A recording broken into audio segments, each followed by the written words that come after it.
Chaque fois que l'horloge sonne 1 heure du matin, quelque chose d'étrange se produit dans la chambre de Bola.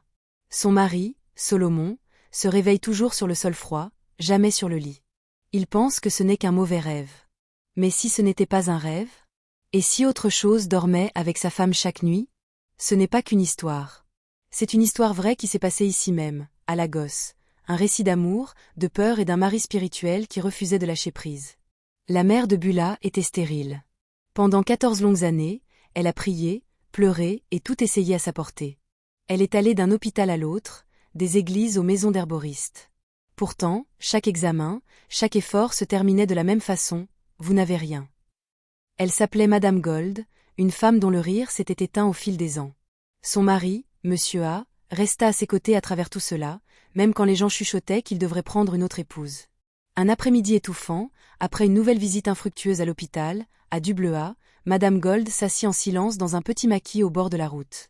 Le bruit de la circulation emplissait l'air, klaxons, cris des receveurs, et l'odeur de plantains grillés provenant d'un étal voisin. Alors qu'elle fixait le vide, une vieille femme, vêtue d'un ankara délavé, apparut à côté d'elle. Sa voix était calme et étrange. « Tu pleures chaque jour pour un enfant. Ne pleure plus, mon enfant. Tes prières ont été exaucées, mais tes larmes ont déjà atteint un endroit où aucune prière ne peut aller. » Surprise, Madame Gold se tourna vers elle. « Qui êtes-vous » demanda-t-elle doucement. La femme esquissa un pâle sourire. « Ne demande pas qui je suis. Sache seulement ceci, la rivière t'a entendu. Tu porteras un enfant. Mais, le moment venu, souviens-toi que tout don n'est pas gratuit. » Avant que Madame Gold ne puisse répondre, la femme avait disparu, comme fondue dans la foule. Confuse et bouleversée, elle rentra chez elle ce soir-là, à la fois effrayée et étrangement pleine d'espoir. Cette nuit-là, elle rêva qu'elle se tenait au milieu d'une lagune paisible. Le clair de lune dansait à la surface de l'eau, et une voix douce chuchota, « Ton heure est venue. » Quelques semaines plus tard, Madame Gold commença à ressentir d'étranges sensations dans son corps. Son appétit changea, ses forces revinrent, et bientôt elle découvrit qu'elle était enceinte. Sa joie se répandit dans tout le quartier. Après 14 longues années d'attente, son sein s'était enfin ouvert. Son mari dansa, les voisins chantèrent, et tous vinrent célébrer ce qu'ils appelèrent un miracle de Dieu. 9 mois plus tard, elle mit au monde une petite fille en parfaite santé, Bola. L'accouchement se déroula sans encombre et la sage-femme ne remarqua rien d'inhabituel. Bola cria fort, ses petits poings serrés, comme si elle venait au monde avec un but. À partir de ce jour, la joie de Madame Gold revint. Chaque nuit, elle serrait son bébé contre elle et lui murmurait « Tu es mon miracle, ma raison de vivre. » Mais parfois, quand Bola dormait, sa mère la voyait sourire à rien ou fixer intensément des coins de la pièce où personne ne se trouvait. Au début, cela ne lui sembla pas étrange. Elle pensait que tous les bébés faisaient cela. En grandissant, Bola devint inhabituellement calme et mûre pour son âge. Ses yeux portaient une profondeur bien au-delà de ses années. Et lorsqu'elle parlait, ses mots étaient posés et sages. Tout le monde l'aimait. Pourtant, sa présence mettait parfois les gens mal à l'aise. Non pas à cause de ce qu'elle faisait, mais à cause de l'énergie paisible qui l'entourait. Quand Bola entra dans l'adolescence, quelque chose d'étrange se produisit plus souvent. Elle voyait l'ombre d'un bel homme, debout silencieusement près de sa fenêtre lorsqu'elle était seule, grand, calme et protecteur. D'abord, elle pensa que c'était son imagination. Mais elle remarqua bientôt que chaque fois qu'elle se sentait triste ou apeurée, l'ombre apparaissait, comme si elle veillait sur elle. Une chose était certaine, l'esprit était jaloux. Profondément jaloux. Il ne voulait d'aucun garçon près d'elle. Quand les autres filles de son âge avaient des petits amis, Bola était toujours seule. Non pas qu'elle ne voulût pas d'amour, mais chaque fois qu'un garçon s'approchait d'elle, quelque chose tournait mal. La première fois qu'elle essaya de parler à un garçon qui lui plaisait, il cessa soudain de venir à l'école. Quand elle finit par lui demander pourquoi, il chuchota, effrayé, « Bola, j'ai vu quelque chose, un homme. Tu lui appartiens. Il m'a dit de laisser sa femme tranquille. » Bola se figea. « Sa femme ? De quoi tu parles ?» demanda-t-elle. Mais le garçon se retourna et s'enfuit. Ce ne fut pas qu'une fois. Cela arriva encore et encore. Chaque garçon qui l'admirait s'éloignait, tremblant et confus. Chacun disait la même chose. Un homme les avait avertis de laisser sa femme tranquille. Bola ne comprenait pas. Elle commença à se sentir maudite, différente des autres filles. Parfois, elle restait allongée dans le noir et murmurait « Qui es-tu ? Pourquoi me fais-tu ça ?» Et, bien que personne ne réponde, elle le sentait. Une main qui lui caressait les cheveux, un souffle froid près de son cou, une présence qui refusait de partir. Quand Bola fut admise à l'université de Lagos, elle se promit de repartir à zéro. Elle voulait oublier les choses étranges de son adolescence et vivre comme toutes les autres filles. À l'université, elle rencontra un garçon nommé Ben, charmant et intelligent. Il la traita avec tant d'amour que, pour la première fois, Bola se sentit en sécurité. Elle pensa que peut-être, juste peut-être, sa vie devenait enfin normale. Mais cette paix ne dura pas longtemps. Une nuit, Bola fit un rêve. Elle se vit dans une pièce sombre, et devant elle se tenait le même esprit d'homme grand et beau qu'elle avait autrefois aperçu comme une ombre. Ses yeux luisaient faiblement, comme des braises.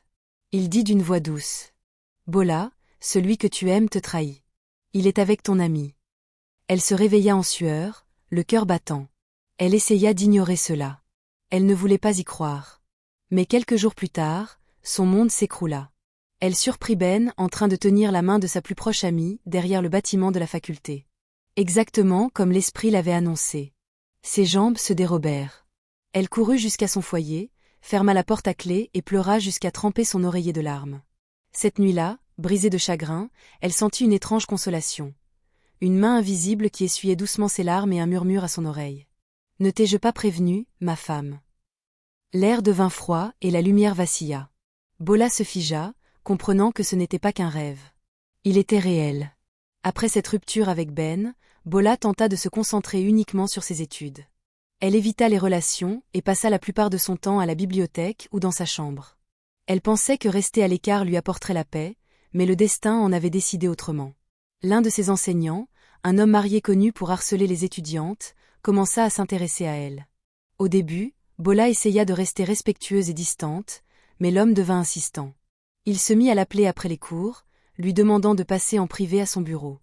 Lorsqu'elle refusa, son ton changea. « Si tu n'acceptes pas ma proposition, la menaça-t-il un après-midi, la voix basse et menaçante, tu échoueras à ce cours. Je peux faire en sorte que cela arrive. » Bola rentra chez elle en tremblant.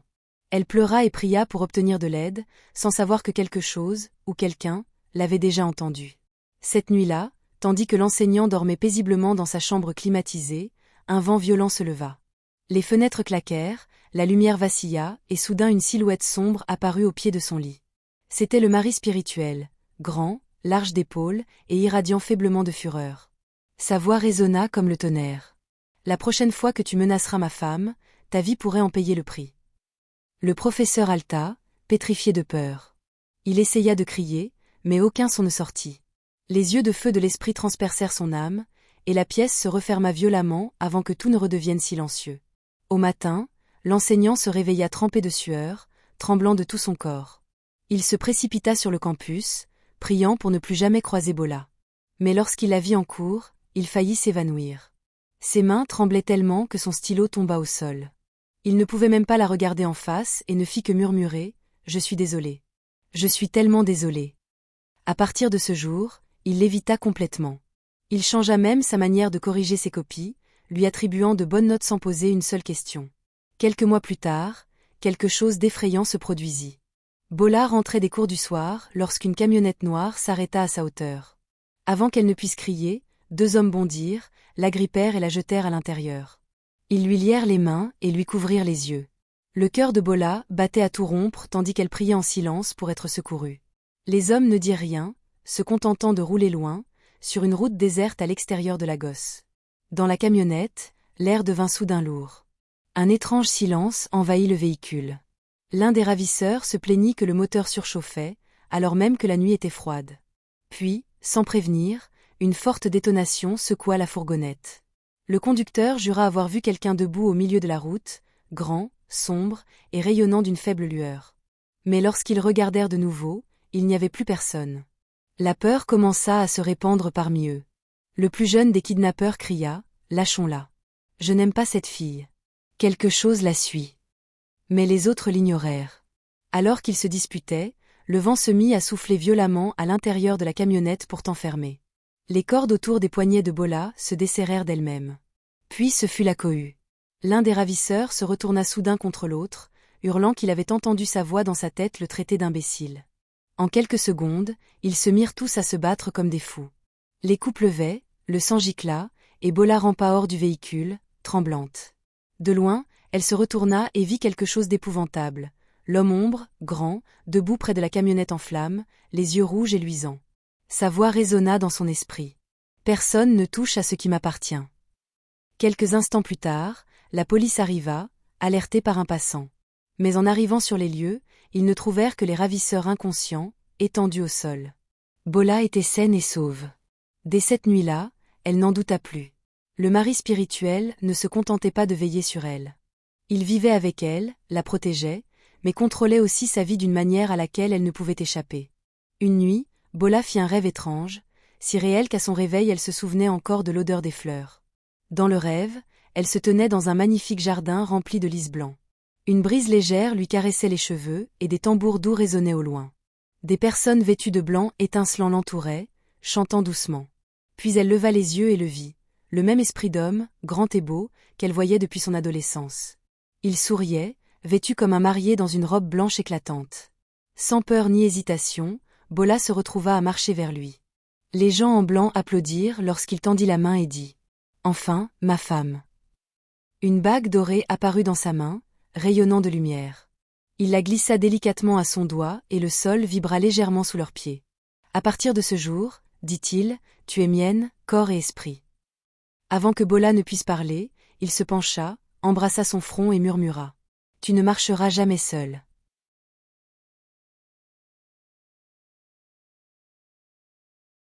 Soudain, elle ouvrit les yeux et se retrouva allongée dans son lit. La lumière du matin traversait ses rideaux. Elle se redressa lentement, toucha son front et esquissa un léger sourire. « Quel rêve !» murmura-t-elle pour elle-même. Il n'y avait aucune peur dans son cœur, aucun sentiment étrange autour d'elle. La chambre était paisible. Elle pensa que ce n'était qu'un rêve ordinaire, une belle fantaisie née de son imagination. Elle ignorait que ce rêve était une véritable alliance, un mariage spirituel qui allait bientôt changer sa vie à jamais. Après ce rêve étrange, la vie de Bola changea complètement. Elle ne voyait plus ni ne ressentait le mari spirituel. L'air froid qui balayait sa chambre la nuit avait disparu. Pour la première fois de sa vie, son sommeil était paisible. Les mois devinrent des années, et Bola se sentit enfin libre. Elle termina ses études avec d'excellentes notes et obtint rapidement un bon emploi dans l'une des plus grandes entreprises de Lagos. Son intelligence et son travail acharné la firent monter vite en grade. En peu de temps, elle occupa un poste de responsabilité dans son service, respecté de tous. Le personnel admirait sa confiance, bien que personne ne soupçonnât la bataille qu'elle avait autrefois menée en silence. Lors d'une réunion de l'entreprise, elle rencontra Solomon, un jeune homme récemment transféré de la branche d'Abuja. Il était calme, bienveillant et facile à vivre, le genre d'homme qui redonnait à Bola un sentiment de sécurité. Au début, elle garda ses distances, encore incertaine de l'amour après tout ce qu'elle avait vécu. Mais la sincérité de Solomon fit peu à peu fondre son cœur. Il ne la brusquait jamais. Il restait simplement présent, toujours prêt à aider, toujours capable de la faire rire. Pour la première fois depuis des années, Bola commença à croire qu'elle pouvait avoir une vie normale, un amour véritable, sans ombre ni peur. Elle pensa que le mari spirituel l'avait enfin quittée pour de bon. Mais la paix ne dure pas éternellement. L'esprit s'était seulement tu, observant en silence. L'amour de Solomon et de Bola se renforçait de jour en jour. Leur lien semblait pur, presque destiné. Après 2 ans de relation, Solomon fit sa demande, et Bola répondit oui, les larmes de joie aux yeux. Leur mariage fut simple mais magnifique. Des amis, de la famille, des rires, et une sensation de paix que Bola n'avait pas connue depuis des années. Tous disaient qu'ils formaient le couple parfait. Quand ils emménagèrent dans leur nouvel appartement à Assia, Bola était certaine que les souvenirs étranges de son passé étaient enterrés pour de bon. La maison paraissait lumineuse et pleine d'amour, mais la paix peut être trompeuse. Tout commença un calme mercredi, vers 1 heure du matin. Solomon se réveilla en grelottant, allongé sur le sol. Décontenancé, il regarda autour de lui. Bola dormait profondément sur le lit. Il ne se souvenait pas être tombé. Le lit était haut et rien n'indiquait une lutte. Il en rit, pensant qu'il avait peut-être roulé par accident. La nuit suivante, la même chose se produisit. Exactement à 1 heure. De nouveau, il se retrouva sur le carrelage froid, tandis que Bola dormait paisiblement. La 3e nuit, cela arriva encore. Même heure, même scénario. Mais cette fois, il se réveilla en haletant, le corps glacé. Il s'assit et fixa Bola. Elle dormait profondément, mais quelque chose dans son visage paraissait différent, trop calme, trop immobile. Et, l'espace d'un instant, il crut voir une main sombre lui caresser doucement la joue. Solomon cligna des yeux, le cœur affolé. Quand il regarda de nouveau, la main avait disparu. Il se leva et chuchota, « Bola, Bola, réveille-toi » Mais elle ne bougea pas. C'était comme si elle était sous un sort. Chaque nuit ensuite, la même scène se répéta. À 1 heure pile, Solomon se réveillait sur le sol, tremblant, sans aucun souvenir de la façon dont il s'y était retrouvé. Le jour, tout semblait normal. Bola cuisinait, souriait, allait travailler comme si rien d'étrange ne se passait. Mais les nuits racontaient une autre histoire. Solomon commença à redouter le sommeil. Il essayait de rester éveillé, mais quoi qu'il fasse, le sommeil finissait par l'emporter, et il se réveillait toujours à terre. Il ignorait que, lorsqu'il s'endormait, quelqu'un d'autre venait partager le lit de sa femme. Une nuit, Solomon décida qu'il en avait assez. Il fit semblant de dormir, bien déterminé à découvrir ce qui arrivait vraiment à 1 heure. Quand l'horloge sonna, un froid brutal envahit la pièce. Les rideaux se mirent à onduler lentement, bien que les fenêtres fussent closes.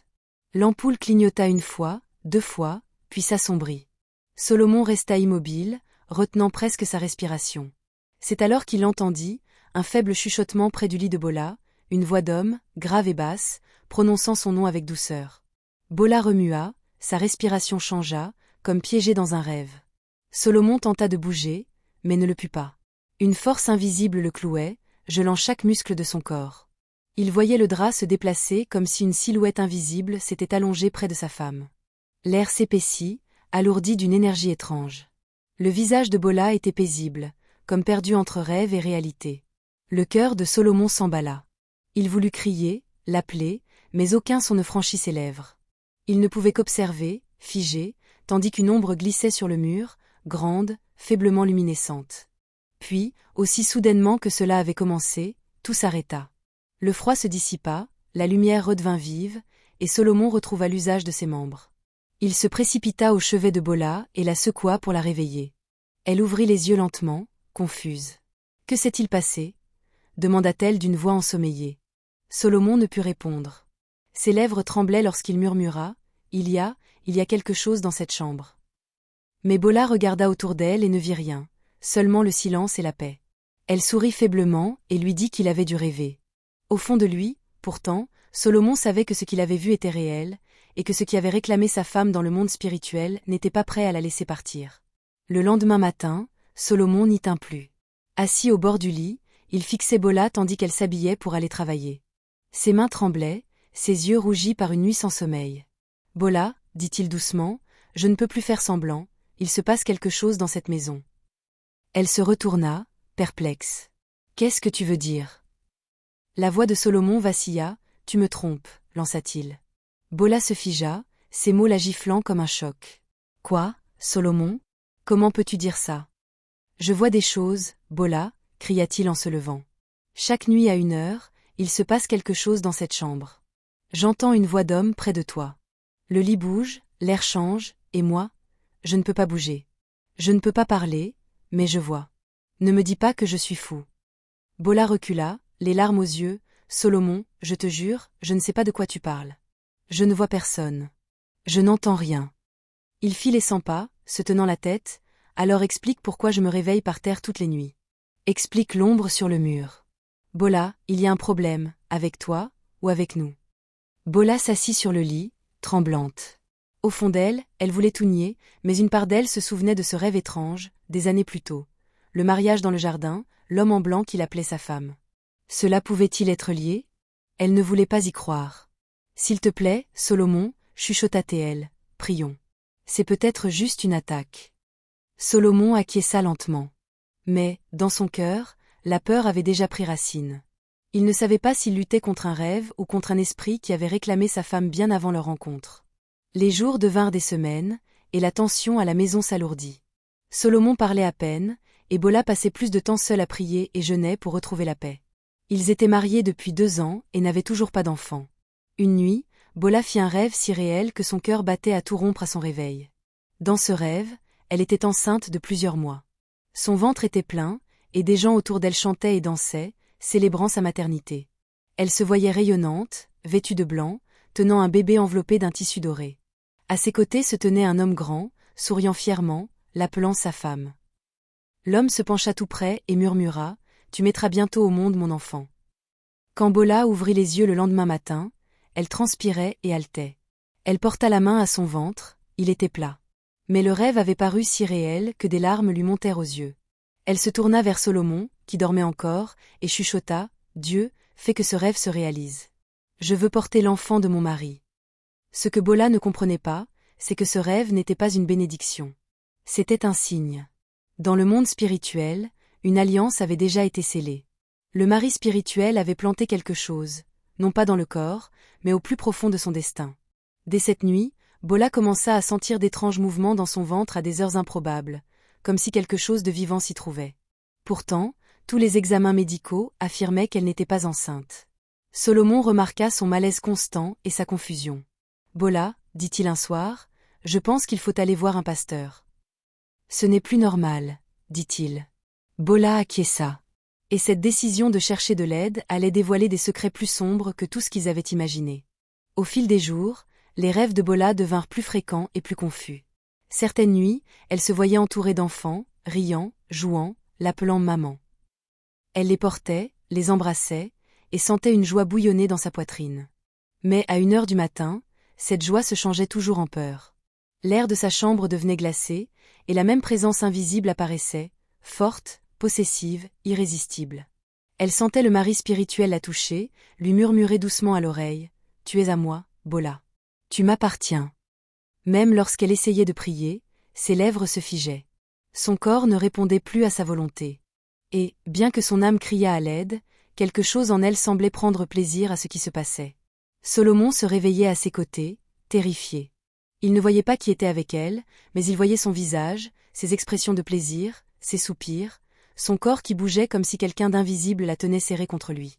Une nuit, n'y tenant plus, Solomon cria. « Bola, avec qui es-tu? Tu me trompes même dans mon propre lit ?» Bola inspira brusquement, se réveilla en tremblant, en larmes. « Non, Solomon, s'il te plaît. Je te jure que je ne sais pas ce qui m'arrive. Quelque chose vient chaque nuit. Je ne peux pas l'arrêter. » Mais Solomon ne parvenait pas à comprendre. Il n'avait jamais cru aux choses spirituelles. Il ne voyait que ce que ses yeux lui montraient, sa femme dans les bras d'un amant invisible. Cette nuit-là, Solomon emporta son oreiller et dormit sur le canapé. La distance entre eux s'agrandit, et Bola passa le reste de la nuit à pleurer, implorant la miséricorde de Dieu. À l'aube, elle se sentit faible. Pourtant, au fond d'elle, elle se rappelait encore les enfants de son rêve. Leur rire résonnait doucement, comme pour l'appeler à ce monde où elle se sentait en sécurité et aimée. Elle commença à se demander, et si c'étaient les enfants de mon mari spirituel?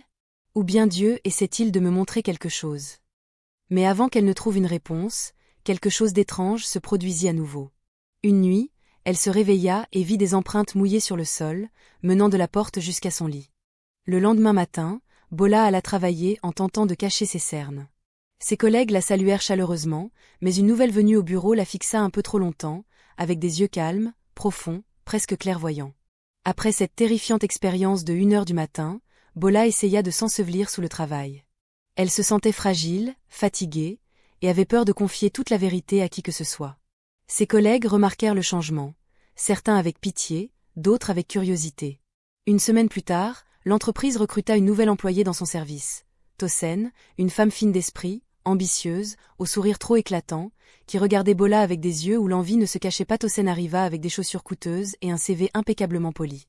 Elle se comportait comme quelqu'un qui aiguise une échelle avec la peine des autres. Tosen commença à chuchoter à l'oreille du manager à propos de petites erreurs, un dossier manquant, un rapport en retard, de menus détails qu'elle pouvait grossir pour peindre un tableau d'incompétence.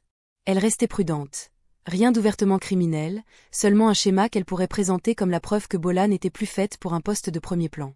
La rumeur se propagea en silence. Un client se plaignit d'une facture retardée. Un formulaire de conformité mineur fut égaré. Tosen gardait ses distances mais souriait, toujours prête à hausser un sourcil compatissant en direction du manager quand Bola passait. Un matin, les RH convoquèrent Bola pour une discussion de routine. Son cœur se serra. La réunion vira au froid. Le manager lut une liste de petits manquements et de délais dépassés. Puis, d'un soupir professionnel, lui annonça que l'entreprise ne la jugeait plus adaptée. Il lui adressait un avertissement final, la dépouillant de fait du poste qu'elle avait gagné. Tout devint flou pour Bola. Elle quitta le bureau sous le choc, serrant son sac. Cette nuit-là, elle n'arrêta pas de pleurer. Seule dans l'appartement, elle enfouit son visage dans l'oreiller et sanglota jusqu'à secouer les épaules. L'injustice avait un goût amer. La solitude était une blessure fraîche. À l'autre bout de la ville, Tosen célébrait discrètement avec quelques collègues, un verre poli et la satisfaction d'un plan qui avait fonctionné. Elle pensait avoir déjoué sa rivale. Mais, ce soir-là, quelque chose changea sur le chemin du retour de Tosen. À peine eut-elle refermé la porte de son appartement qu'un froid soudain envahit la pièce. Les lumières vacillèrent. Le miroir au-dessus de sa coiffeuse se couvrit de buée, comme si un souffle s'était posé tout près de la glace. Dans le reflet, elle ne vit pas son propre visage, mais une grande silhouette sombre derrière elle, aux yeux brûlants d'un feu lent et implacable. Une voix semblable au tonnerre remplit la pièce. « Tu as touché à ce qui m'appartient, et tu paieras. » Le sang de Tosen se glaça. Elle tomba à genoux, implorant la miséricorde. Ce n'était pas une peur ordinaire, c'était une terreur spirituelle profonde, enracinée dans ses os. Les jours suivants, l'assurance de Tosen s'effondra. Des petites choses qu'elle maîtrisait d'ordinaire lui échappèrent soudain. Elle bâcla des présentations, égarait des documents, se retrouvait sans voix en réunion. Les collègues qui la louangeaient hier fronçaient maintenant les sourcils. Le manager qui écoutait ses plaintes s'en amusait. Sa petite toile de mensonges se mit à se déchirer. En moins de 2 semaines, les RH convoquèrent Tosen.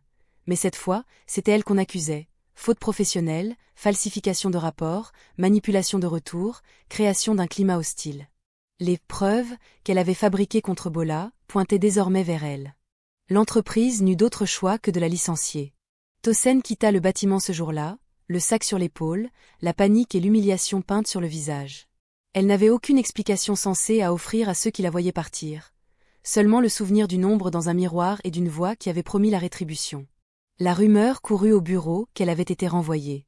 Certains murmuraient que le karma l'avait rattrapée. D'autres disaient que c'était grâce à la dignité silencieuse de Bola que la vérité avait éclaté. Mais seule Bola savait ce qui s'était passé aux petites heures, la façon dont l'esprit s'était levé pour elle, même quand elle ne pouvait pas le demander. Quand Bola apprit que Tosen avait été congédiée, elle ne ressentit aucun triomphe. Ses larmes s'étaient desséchées en une douleur creuse. La victoire avait un goût amer, car elle ne réparait pas ce qu'on lui avait pris. Cette semaine-là, une nouvelle femme rejoignit les conversations à la cantine, Madame Adutu. L'agente RH, qui se déplaçait avec un calme capable de faire avouer leurs secrets aux gens. Elle observa Bola un instant, puis l'aborda avec la connaissance de quelqu'un qui avait rencontré la violence et y avait survécu. « Quelque chose te suit », dit doucement Adutu à Bola. « Je l'ai vu de mes propres yeux. » Elle n'offrit aucun jugement, seulement une main ferme. « Si tu veux de l'aide, retrouve-moi après le travail. » Bola accepta, lasse mais désespérée. Elle se rendit à l'endroit qu'Adutu avait indiqué. Un vieux lieu silencieux, hors de la ville, où l'on prononçait parfois des prières et se souvenait des serments. La voix de la femme était basse. Les mots qu'elle prononçait n'étaient ni entièrement chrétiens, ni complètement tribaux. Ils ressemblaient à une langue plus ancienne que les deux. « Ce soir, l'air va s'épaissir », prévint Adutu. « Reste près de ton mari. Ne parle pas de moi chez toi pour l'instant. L'esprit sait qui je suis, désormais. Il va se mettre en colère. » Cette nuit-là, l'horloge semblait pencher vers 1 heure, comme si toute la ville retenait son souffle. Les rideaux se mirent à bouger, bien que les fenêtres fussent closes, et le ventilateur ralentit, comme si quelque chose de lourd s'appuyait sur la pièce. Solomon roula à nouveau hors du lit, poussé, pas tombé. Bola entendit le murmure qu'elle avait entendu toute sa vie. « Tu es à moi. Reste loin de cette femme. » La voix glissa dans la chambre comme une lame froide. Bola voulut crier, appeler le nom d'Adutu, mais la voix s'enroula autour de ses poumons et étrangla ses mots. Elle ne put que fixer l'ombre qui se repliait sur elle, à la fois amante et geôlière. À l'aube, Solomon se réveilla par terre, épuisé, tremblant. Dehors, une bourrasque fit claquer un volet desserré. Le bruit trancha le silence comme un avertissement. Assise sur le lit, Bola murmura, « Il est revenu. » Sa voix était petite. Les paroles d'Adutu, « La bataille ne fait que commencer », résonnaient dans son esprit. Cette nuit-là, quand Bola s'endormit, elle rêva encore de lys blanc et d'un mariage au jardin. L'homme en blanc souriait en faisant glisser une bague à son doigt et disait « Tu es à moi ». Cette fois, le rêve ne lui laissa aucune peur, seulement une terrible certitude calme. Elle se réveilla en sursaut, l'horloge à côté du lit affichant 1 heure. Dehors, le vent se leva, comme si toute la ville se préparait à la tempête. À la maison, Solomon tenta de la réconforter, mais quelque chose en lui avait changé. Les nuits à être jetée au sol, à voir sa femme se cambrer et gémir dans son sommeil comme si quelqu'un d'invisible la touchait, tout cela avait profondément entamé son esprit. Un matin, en s'habillant pour le travail, il la fixa. Bola paraissait paisible, presque rayonnante, en ajustant son foulard. Il voulait croire qu'elle était innocente, qu'elle ne savait pas ce qui se passait lorsque l'horloge sonnait 1 heure. Mais comment ignorer ce qu'il avait vu de ses propres yeux? Cet après-midi-là, Solomon retrouva ses amis dans un bar voisin après le travail. Ils riaient, parlaient politique, football et embouteillage, mais Solomon restait silencieux, perdu dans ses pensées. Finalement, l'un d'eux, Cunel, le poussa du coude. « Mon gars, tu n'as pas ri aujourd'hui. Qu'est-ce qu'il y a ?»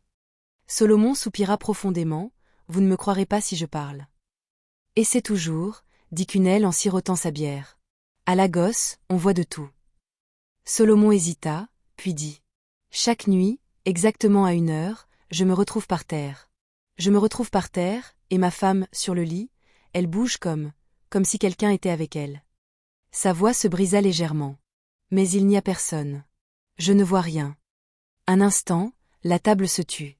Puis un ami, Daré, ricana nerveusement. « Solomon, abeg, commence pas les histoires de Nollywood. Peut-être tu rêves éveillé. »« Je ne rêve pas, » répliqua Solomon, le ton vif. « Je le sens. Parfois, j'entends des chuchotements. Je sens même un parfum, pas le sien. »« Camari, mal à l'aise, mon gars, peut-être que ta femme est juste, tu vois, agitée. Toutes tes imaginations de minuit, ça peut être le stress. » Solomon frappa la table de la paume. Le stress ne pousse pas un homme du lit chaque nuit.